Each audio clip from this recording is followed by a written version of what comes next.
Hello and welcome to Eva's House of Spirit. I'm Eva, and today I'm going to do a tag video. The tag is 7 Witchy Questions. This tag is something that I saw on Houston H's page, and this tag was originally started by Ember Honey Raven, and then Houston did it, and now I'm going to do it.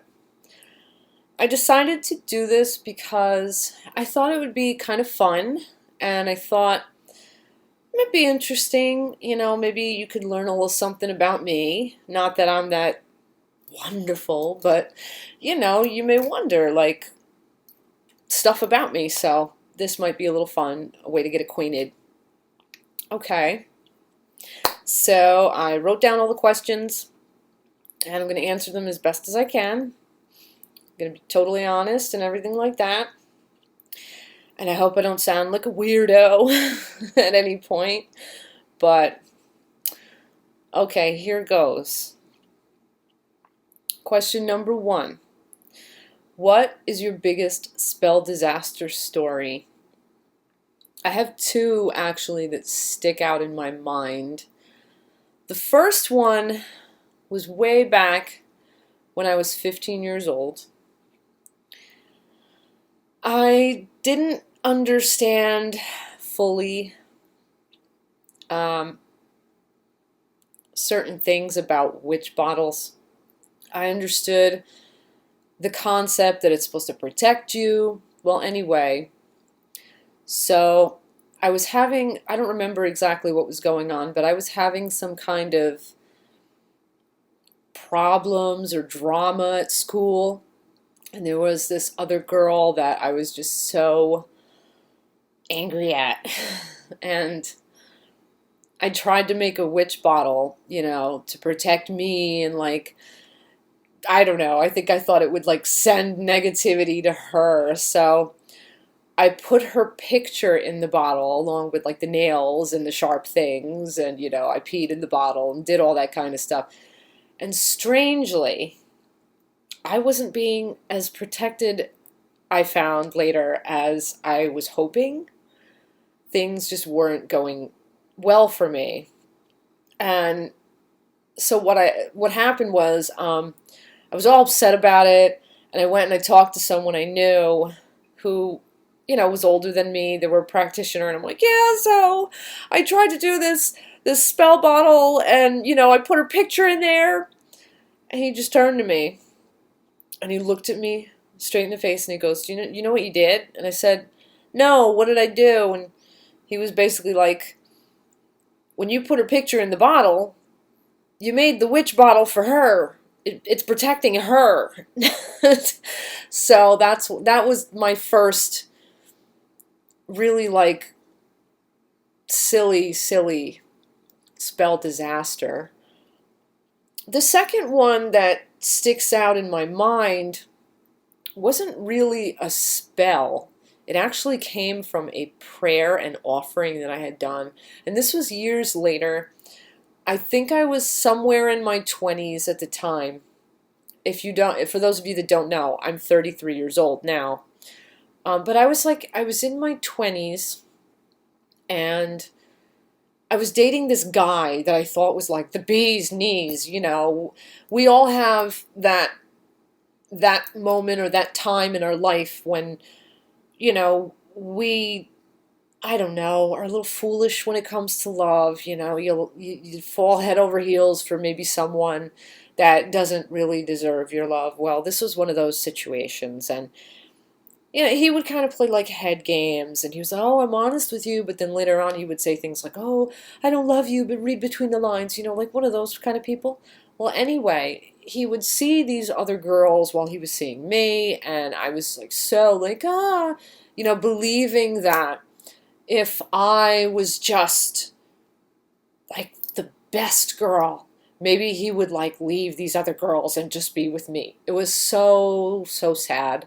I really was just that lonely that I was at the time willing to believe that I could change him into the person that I needed in my life, that I wanted, because I was so alone.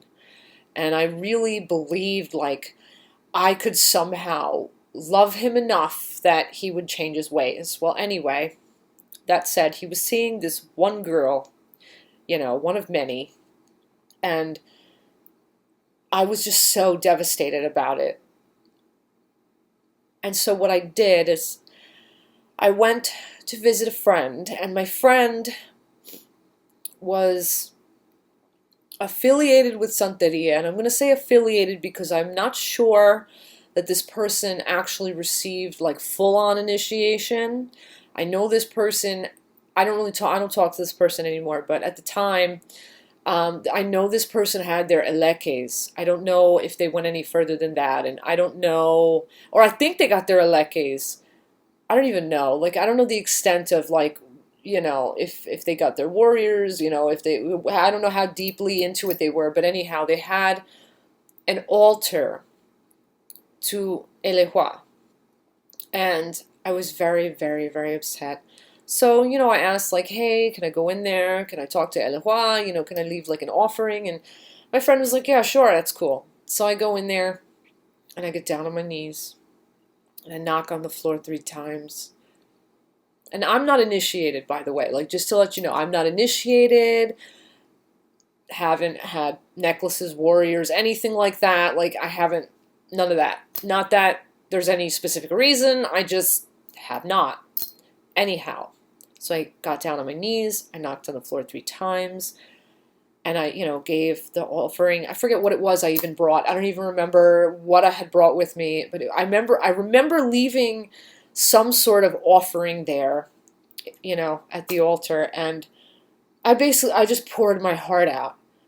And I had said in my praying, and this part I remember because it really was something that emotionally I was feeling, and I said, and I had no hatred in my heart too, as I said this, no hatred, no like, nothing, none of that. It was just pure heartfelt, really to the core. I said, Elehua, I just want this girl to find her happiness. I want her to be happy and to go away.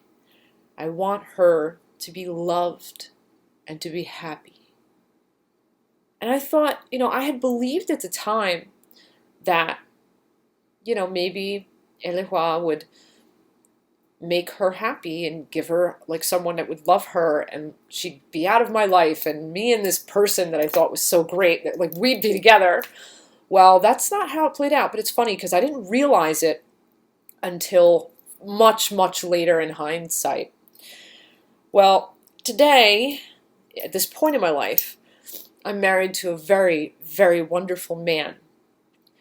The type of man that the type of person most people wish they could have in their life. My husband is just so kind, loving, understanding, selfless, really good person. Good person.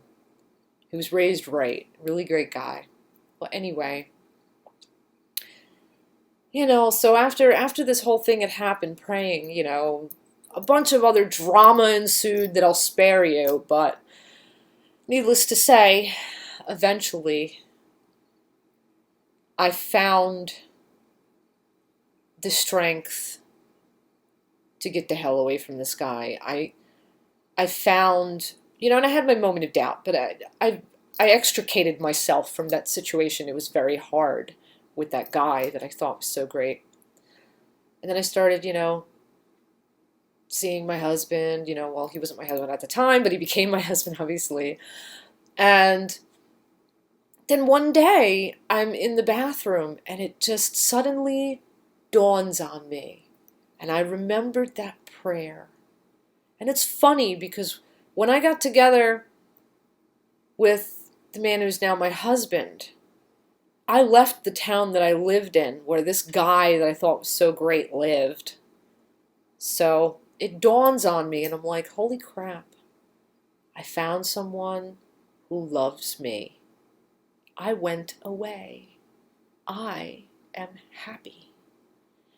Elehua did not answer the prayer that I asked for, because that girl, I guess, being hateful and spiteful, because she was very hateful and spiteful, very, very small-minded and aggressive, and just like, she hated me, and I don't know, she was very selfish and such.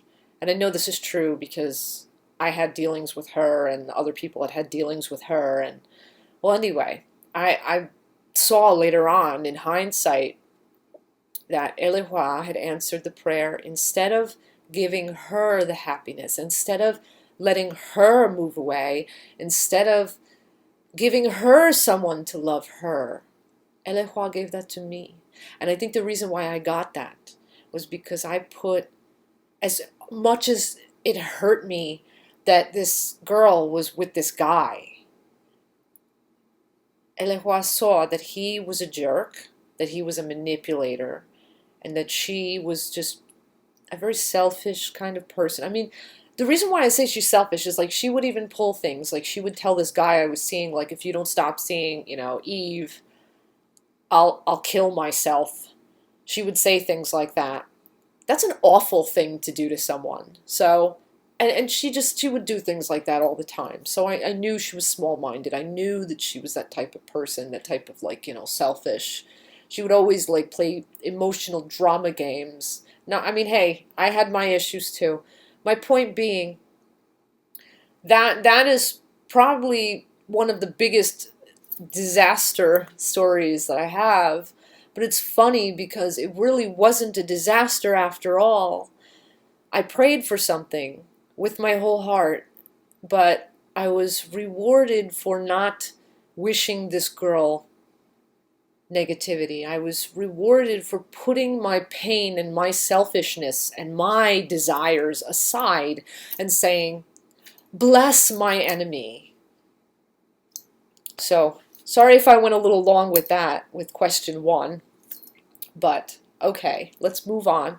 Question 2, something you wish someone had told you when you were a new witch.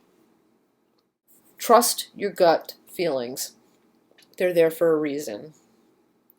So many times in the past, before I really, really came to trust my intuition, there were moments when I just had, like, just real bad feelings about certain things.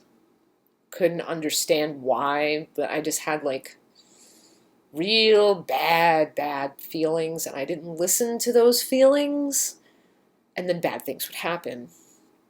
So, on to the next. What is your biggest witchy pet peeve? That one is so easy to answer. I hate narrow-minded, judgmental people that have that my way or the highway mentality. It's like, what makes those people such experts? Do they have a red telephone to God? Because if they do, I would love to see it. You know what I'm saying? Different strokes for different folks. That's what I've always believed. That's what I will always believe. And hey, if you don't like something, hey, maybe it isn't for you, but like, you don't need to tell somebody else like, oh, that's wrong. Nobody has a right to do that. Question 4. When did you first know there was something different about your spirituality? When did you first know you were a witch? I was sort of clueless. I wasn't like some people kind of always knew or had, like, you know what I mean? I wasn't like that. I grew up in an interesting sort of situation, household type of situation. My parents came from Portugal, and their parents had always, from what we know, they've always been in Portugal. I'm a first-generation Portuguese American. Most Portuguese people believe in witchcraft. They believe in spiritualism. They tend to be believers in omens, portents, supposed like superstitions is the label, but it's like beliefs. Like, for example, my mother would tell us things all the time, like, don't give someone a handkerchief as a present. It's like you're waving goodbye, or don't leave scissors open on the table. It puts aggression in the atmosphere. It makes fights, things like that. Like, we grew up with certain beliefs like that. Don't put your money on the table where you eat, because it's like you're eating your money. You'll always be poor. Things like that I grew up with. I grew up with my mother's stories of how she would be tormented by spirits from childhood up until her, how old was she? I think she was 19 when she had her first child. She was probably like somewhere in her teens, maybe even into like her early 20s. Like, she had, from childhood up until that point, she had a lot of problems with certain spirits that would really, really like mess with her. It's like they got off on scaring the crap out of her. And she had told me things like how eventually the way she got them to stop is she found this woman who was a medium. And a lot of people were like, oh, this lady's fake, she's full of crap, blah, blah, blah, blah, blah. But my mother was like, I'm going to give this lady a chance. I believe that maybe she can help me. I'm going to try. So my mother went to this lady, and this woman, she channeled the spirit of Mary Magdalene, my mother said. And my mother told me, and she told me this story many times, and it never changed. And that's how you know someone's telling you the truth. And all of her stories never changed. And my mother told me that this woman channeled the spirit of Mary Magdalene, and the most beautiful voice came out of her mouth. And this woman channeling Mary Magdalene told her what to do. And my mother followed the woman's advice. And my mother never really mentioned what the lady said, but my mother said they stopped. These spirits stopped tormenting her since that time. And so anyway, yes, so I grew up with, the beliefs, the open-mindedness about, things existing outside of the Catholic worldview. My family, they were not churchgoers. They were before my time. I mean, when I was a baby, I think they had already stopped going for many years. They just had bad experiences with church and that whole institution. And I believe personally that churches and religions are two different things. Churches are institutions run by people, and religions are religions, beliefs. You can't hate on a religion because some people run a place of worship and they run it like it's a business. You know what I mean? So, anyway, my parents were not churchgoers by the time I was born and a baby, or at least, if not, I mean, I don't remember, obviously, because I was a baby, but obviously there was no time that I remember ever going to church with my family, because they had stopped by the time that I could remember. And, there were stories about, spiritualist sort of things, and witchcraft stories about people in the family and stuff like that, and things that had happened to people, but I never connected the dots, you know what I mean? Like, I actually, for some reason, I didn't understand that witches were real, and that there were people that believed, the old ways, and that, it's weird, like, it was there, but I didn't see the forest for the trees until later on, when at 15 I began to study and practice. And it's so funny how I eventually realized that witches were real. I was watching a talk show. The name of the talk show was called Vicky, and they had Wiccans come on the show and do a love spell where they mixed up oils, and I remember there was apple in there, and lang lang, and rose petals, and they mixed up the oil and then they were like anointing the candle. And I was like watching this, like totally glued to the screen. And I was just like, wow, like I want to learn about this stuff. And then I started realizing like I knew people that were involved in things that were spiritual and I started to kind of finally connect the dots. And I guess when I first, realized I was a witch was after I kind of started to see the forest for the trees. You know what I mean? When I kind of started realizing, like, yeah, witches are real, and there is, occult, and there is metaphysical and supernatural and paranormal. Like, I started to finally, like, duh, like, it hit me over the head. And then once I began into my practice, then I guess I started calling myself a witch because it was a lifestyle and a belief system that I came to adopt. So that's my answer for question 4. So yeah, I was kind of clueless. I wasn't one of those, oh, I always knew kind of people. I kind of wasn't, you know what I mean?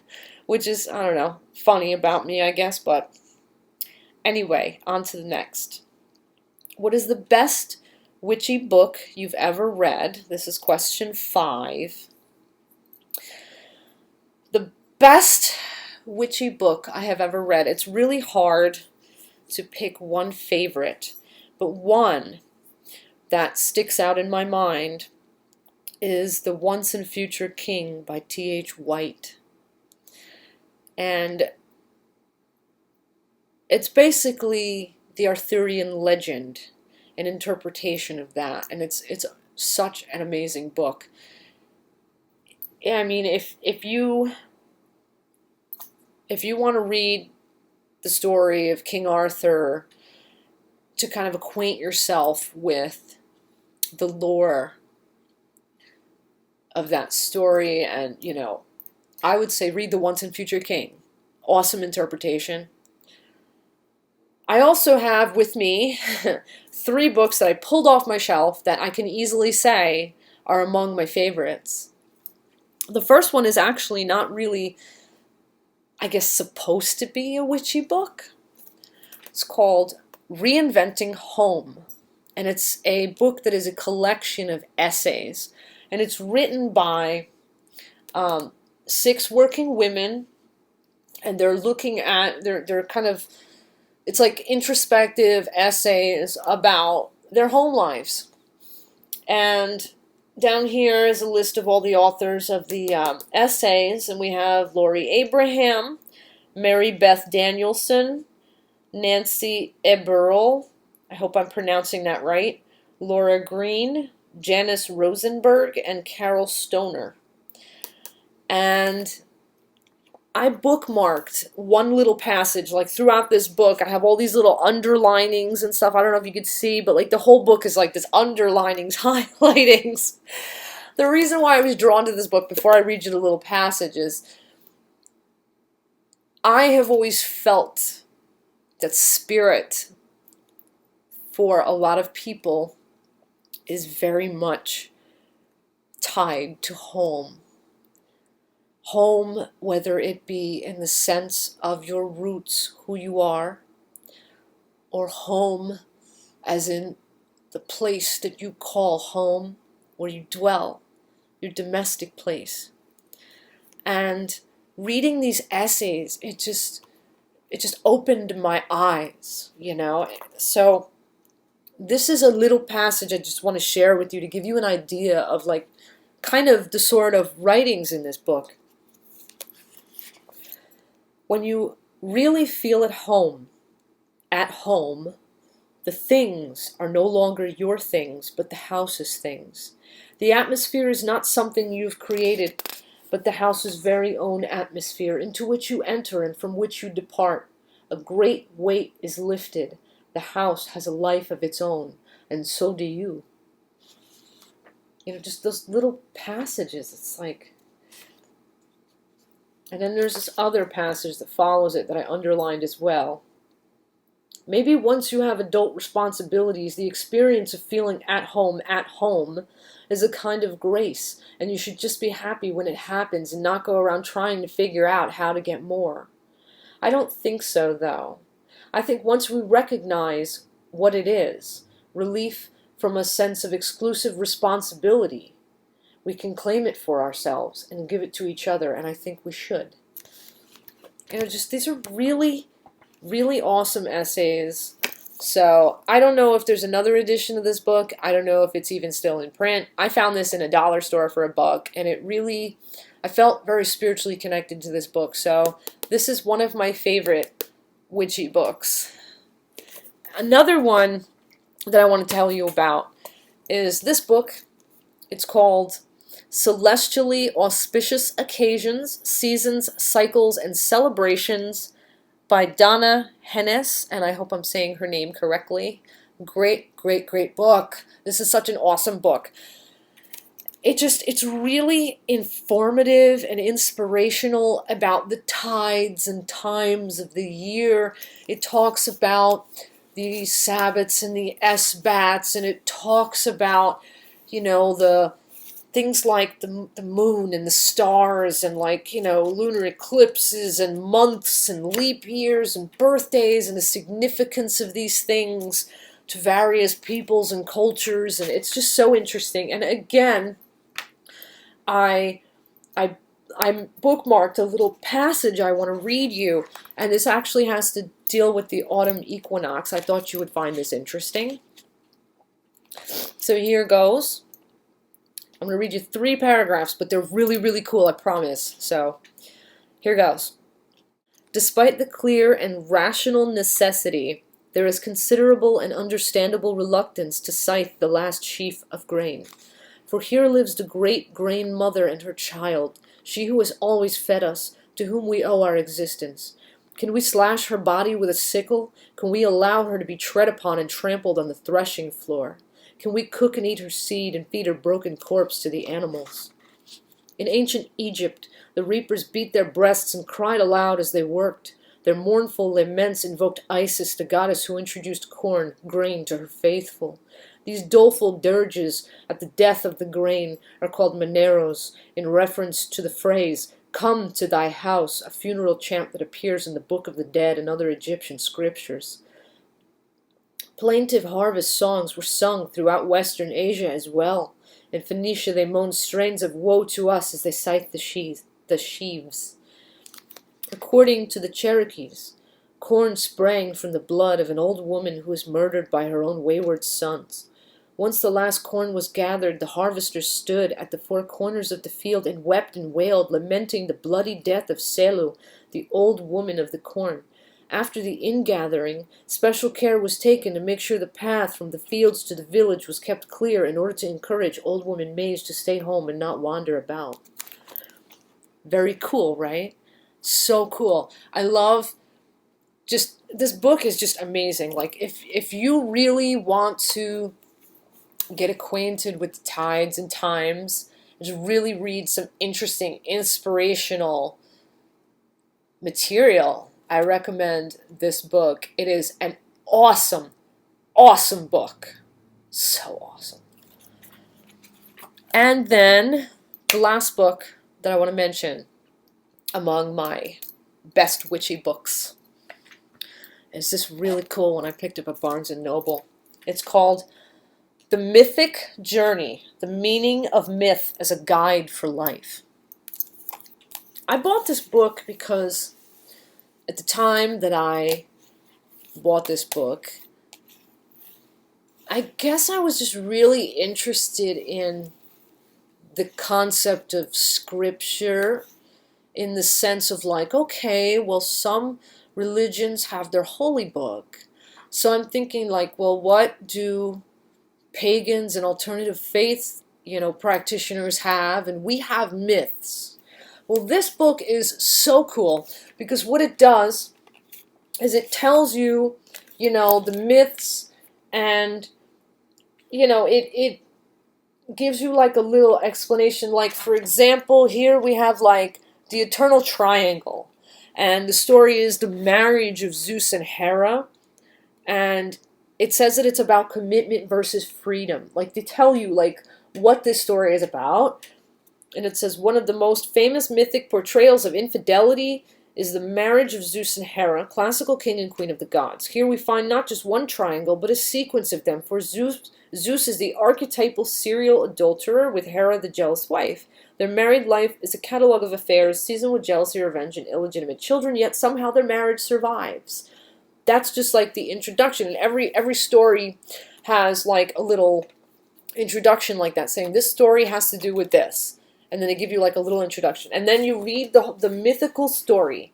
And then at the end of every mythical story, there is commentary where they talk about like the lessons in the story and what the story is conveying through symbolism and through its like deeper meaning. Like they take you between the lines and they take you really deeper into the story to give you something that you can take away and apply to your life. And it's just so neat. Because, you know, it's so awesome. Like, they separate the contents into, like, parents and children, siblings, the family inheritance, leaving home, fighting for autonomy, the quest for meaning, passion and rejection, the internal triangle, the marriage, finding a vocation, greed and ambition, responsibility, separation, loss, and suffering, the spiritual quest, the final journey. And they have stories from all sorts of paths. And, I mean, most of them are, like, classical, you know, that we're fairly acquainted with, more of the more popular stories. Like, I think there's some Norse myths in here. There's Greek ones. They actually have stories that have to do with Buddha. What else? What else? They actually have some biblical ones, too. There's some biblical stories in here. They're just a whole mix. There's some Arthurian legend stories. You know, there's a mix of myth in here, and I just love that they kind of go about this book. Liz Green and Juliet Sharman Burke go about this book in a way that it almost like becomes like your stand-in scripture. Like, here's the myths, and here's how you can apply them to your life. Here's what you can learn from them. You know, here's the deeper meaning. And I think that's really cool. So, those books and The Once and Future King by T.H. White is my answer to question 5. What is the best witchy book you've ever read? And I'm sorry if my answers are long-winded, by the way, but I'm just trying to answer them fully and honestly.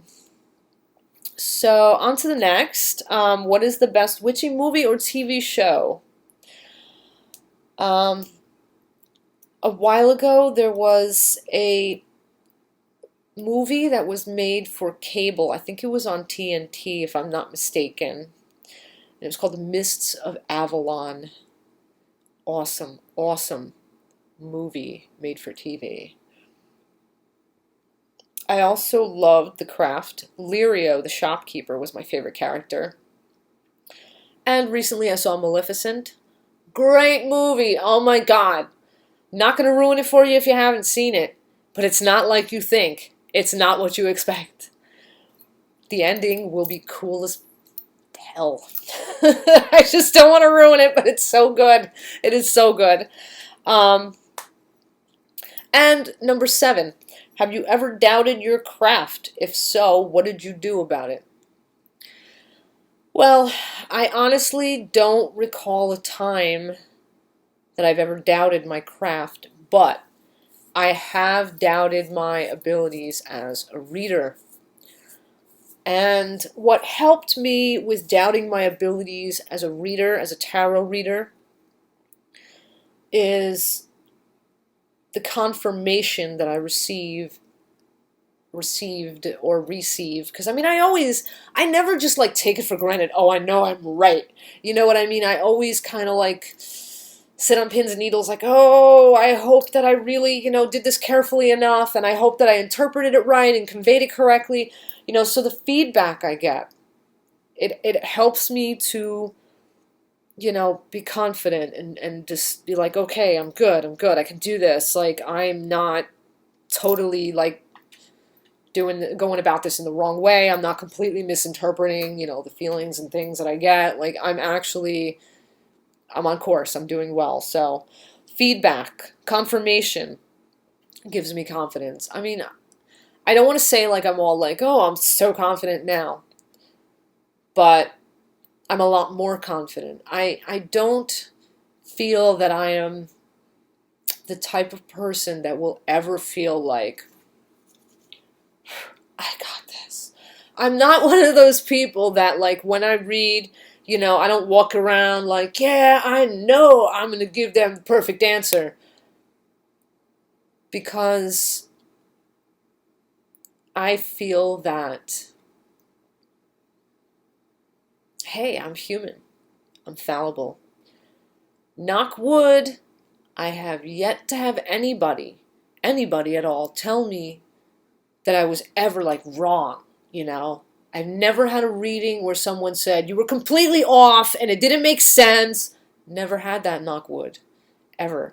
In fact, I'm kind of pleasantly surprised that all the readings I have done to date, people have always come back to me, the ones that have come back. I mean, there was like one or two that kind of like fell off the face of the earth, but for the most part, just about every single person that has ever come back and given me feedback said, you gave me a lot of insight, the reading is helpful, how did you know that? Or, you picked up on something that's absolutely true here and here and here and here and here, and, So yeah, I haven't doubted my craft, but I have doubted my skills as a reader, and I think other readers can kind of probably relate. So this is my 7 witchy questions tag. I hope it wasn't too rambly. I hope it wasn't, I don't know, boring or anything like that. If you like this video, please like it. Feel free to share it on social media. And if you like the material that you find on my channel, I welcome you to subscribe. And you might want to consider joining Eva's House of Spirit on Facebook. So that said, blessed be an Ashe. Until our next exchange, stay awesome. Bye.